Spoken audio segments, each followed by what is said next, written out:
ایک انسان تھے جی ان کے 12 بیٹے ہوئے، جی 12 میں سے ایک یوسف مصر میں گئے، جی بعد میں یہ سارے چلے گئے، یعنی جی وہی قوم جو ہے وہی فیملی، ابھی قوم نہیں ہے، ایک فیملی ہے، خاندان ہے۔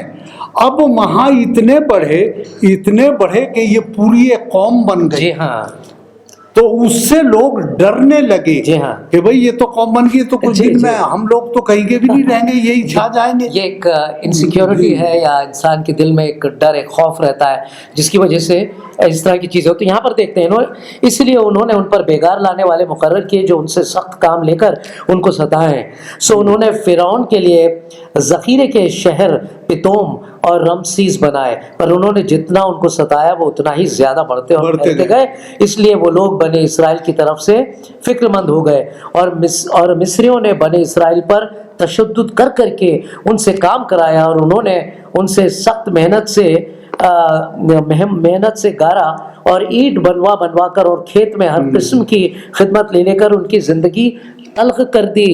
ان کی سب خدمتیں جو وہ ان سے کراتے تو تشدد کی اسی طرح سے ہوتا رہا۔ پھر ہم دیکھتے ہیں بدلے ان کا جو عذر تھا وہ بھی نہیں دیتے تھے۔ جی جی جی، اور لیکن وہ جی ہاں، پھر کیا ہوتا ہے 15 میں بہت ہیبتناک چیز ہوتی ہے۔ تب مصر کے بادشاہ نے عبرانی دائیوں سے، جن میں ایک کا نام سفرا اور دوسری کا نام فوا تھا، بات کی اور کہا، جب عبرانی عورتوں کے تم بچے جناؤ اور ان کی پتھر کی بیٹھکوں پر بیٹھی دیکھو، تو اگر بیٹا ہو تو اسے مار ڈالنا، اور اگر بیٹی ہو تو وہ جیتی رہے۔ تو اس طرح سے انہوں نے تشدد کیا اور ماننا شروع کیا۔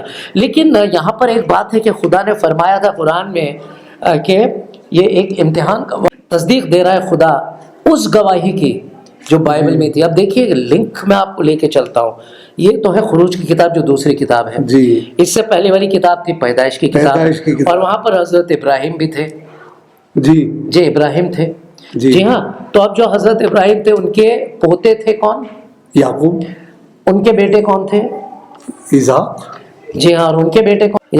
اسحاق کے بعد یعقوب، یعقوب کے بعد یوسف، یعنی کہ جو ان کے پوتے تھے کن کے؟ حضرت ابراہیم کے۔ ان کے تعلق سے خدا کیا فرماتا ہے اپنی اولاد کے آنے والی نسل کے؟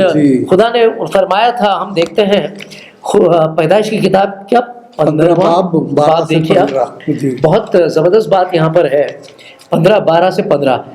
یہاں پر حضرت ابراہیم جو ہے عبادت کرتے ہیں، اور وہاں پر وہ خدا کا انتظار کر رہے ہیں، اور خدا جو ہے کیا کرتا ہے ان کے ساتھ؟ سورج ڈوبتے وقت ابرام، تب ان کا نام ابراہیم نہیں تھا، ان کا نام تھا ابرام۔ ابرام پر گہری نیند غالب ہوئی، اور دیکھو ایک بڑی ہولناک تاریکی اس پر چھا گئی۔ وہاں پر ایک تاریکی ہو گئی، اور وہ ایک بہت زبردست نیند ان پہ طاری ہو گئی، اور اس نے ابراہیم سے کہا، کس نے؟ خدا پاک نے کہا، یقین جان کہ تیری نسل کے لوگ ایسے ملک میں جو ان کی نہیں پردیسی ہوں گے، اور وہاں کے لوگوں کی غلامی کریں گے، اور وہ 400 برس تک ان کو دکھ دیں گے، لیکن میں اس قوم کی عدالت کروں گا جس کی وہ غلامی کریں گے، اور بعد میں وہ بڑی دولت لے کر وہاں سے نکل آئیں گے۔ یعنی خدا نے حضرت ابراہیم کو پہلے سے آگاہ کر دیا تھا۔ کتاب مقدس کے بارے میں ایک بات بتا دینا چاہتا ہوں کہ یہ کتاب جو ہے یہ نبوتوں کی کتاب ہے۔ جی ہاں، شروع سے لے کے آخر تک آپ دیکھیں گے تو نبوتوں پہ نبوتیں چلی آئی ہیں، اور وہ ساری نبوتیں پوری ہوتی گئی ہیں۔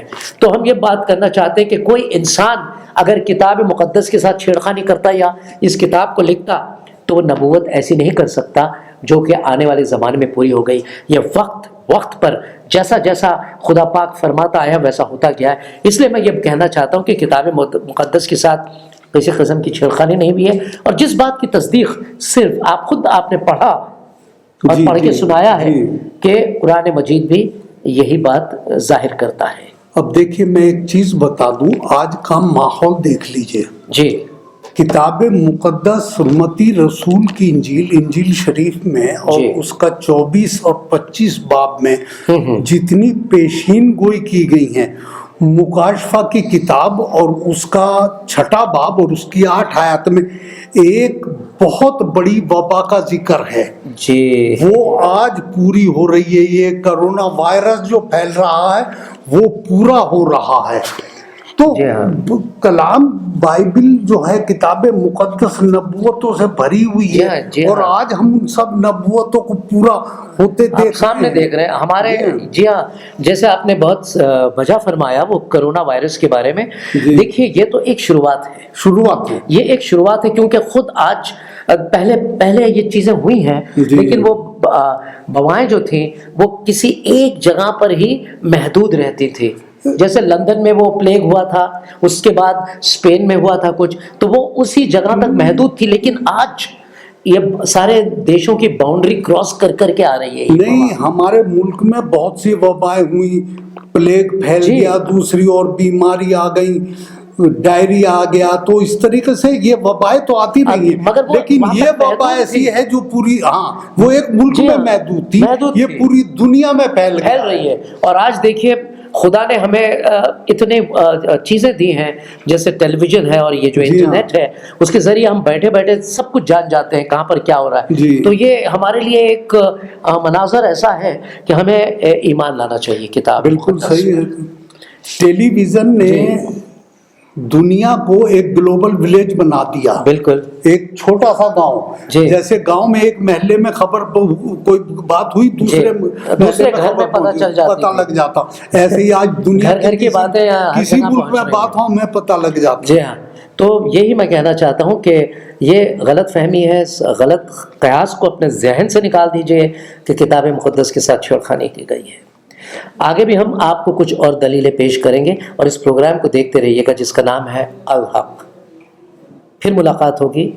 خدا حافظ. خدا حافظ.